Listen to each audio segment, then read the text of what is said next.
Assalamualaikum warahmatullahi wabarakatuh. Halo semuanya, pada kesempatan kali ini saya akan mempresentasikan hasil tugas saya. Tema yang saya ambil adalah kepuasan siswa terhadap pembelajaran bahasa Arab. Dalam video ini saya akan menjelaskan langkah demi langkah bagaimana data mentah dikumpulkan, dikodekan, dibersihkan, hingga dibandingkan antara hasil manual dan hasil dari bantuan artificial intelligence atau AI.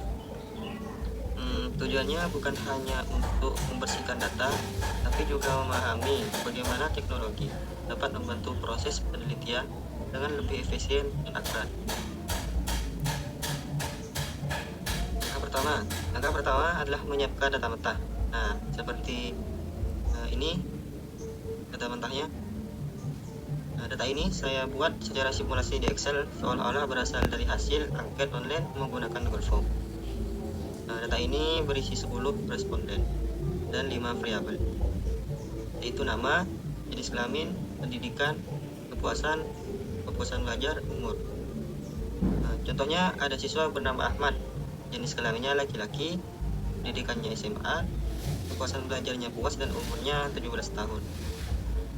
Tapi kalau kita lihat dengan teliti, datanya masih banyak kesalahan. Ada yang menulis laki-laki dengan bulan 2 dan SMA huruf kecilnya semua. Bahkan ada SMA dengan huruf campur. Nah, contohnya seperti ini, seperti Dwi. Kesalahan seperti ini disebut dirty data atau data kotor. Jika tidak dibersihkan, hasil analisis statistik bisa menjadi salah atau tidak valid.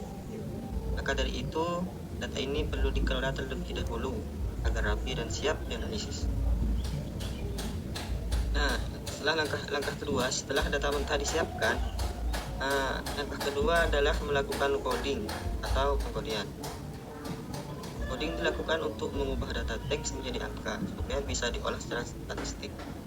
Nah, misalnya saya memberi kode laki-laki ini dengan angka 1. Nah, dan perempuan dengan angka 2. Kemudian pendidikan SMA dengan angka 1 juga, dan SMK dengan angka 2.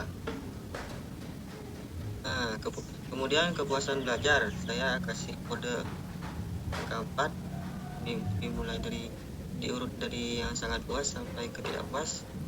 Berarti ini puasnya angka 3, cukupnya angka 2, tidak puas angka 1.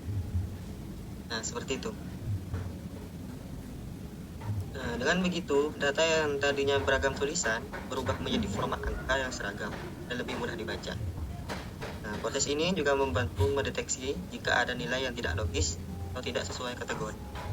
Misalnya kalau tiba-tiba ada responden yang mengisi SD dengan huruf angka besar semua padahal kategorinya hanya SMA dan SMK, maka itu bisa langsung terlihat.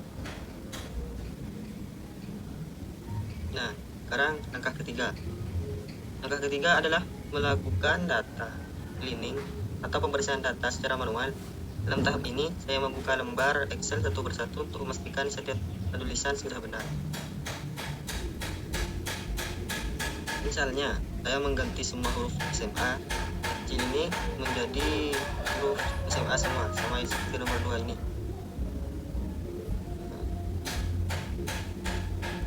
Jadi hasilnya seperti ini, coba seperti ini. SMA.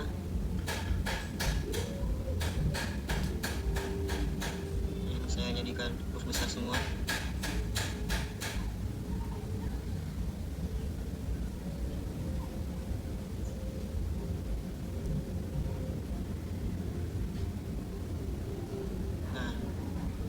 Udah terlihat rapi dan teratur.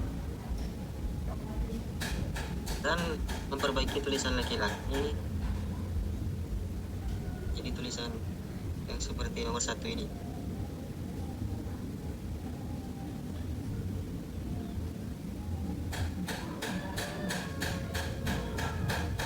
Nah, terus benar.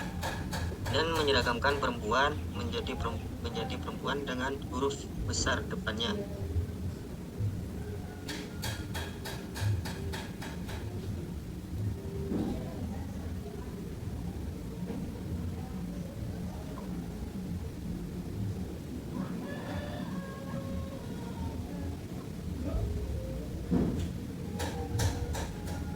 Begitu juga pada kolom kepuasan belajar, saya ubah agar semua diawali huruf kapital seperti puas, cukup, dan sangat puas.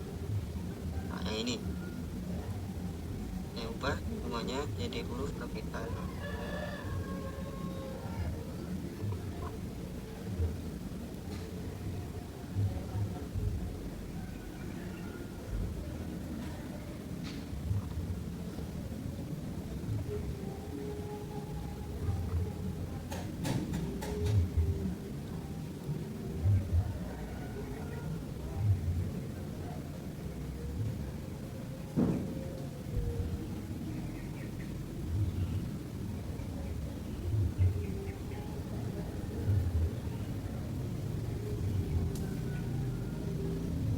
Kapital.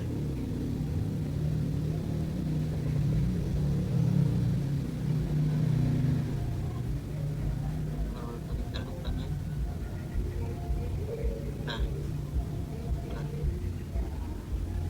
Proses manual ini memang membutuhkan waktu yang lebih lama, tapi memiliki kelebihan, yaitu tingkat ketelitiannya sangat tinggi. Karena kita bisa memastikan setiap perubahan sesuai konteks yang benar. Terus langkah keempat, pembersihan data menggunakan AI. Setelah saya bersihkan secara manual tadi, saya akan mencoba cara kedua, yaitu menggunakan AI. Yang dalam hal ini saya akan menggunakan ChatGPT. Nah, kita pergi ke ChatGPT-nya dulu. Nah, dalam hitungan detik ChatGPT langsung memberikan hasil baru yang lebih rapi. Semua huruf kapital diseragamkan, ejaan diperbaiki, dan simbol aneh seperti tanda 2 otomatis dihapus. Nah, AI juga mampu mengenali pola data yang berulang sehingga bisa mendeteksi kemungkinan data ganda. Hasilnya, nah ini kita salin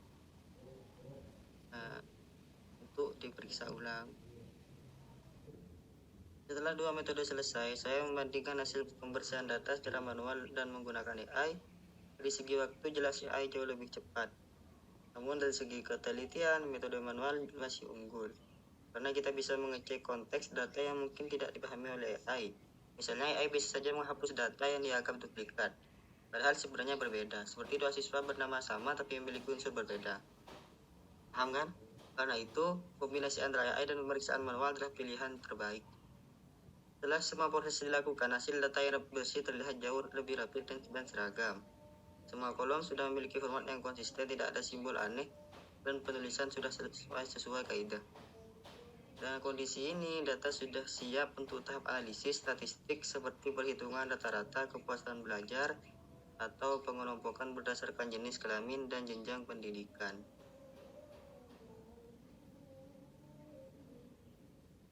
Nah, dari pengalaman ini saya menyadari bahwa proses pembersihan data sangat penting dan tidak bisa diabaikan. Tanpa pembersihan, data yang dikumpulkan mungkin terlihat lengkap, tapi tidak bisa diolah secara akurat. Menggunakan AI seperti ChatGPT terbukti sangat membantu, terutama dalam efisien waktu. Namun AI tetap memiliki keterbatasan, ia hanya memproses berdasarkan pola, bukan makna.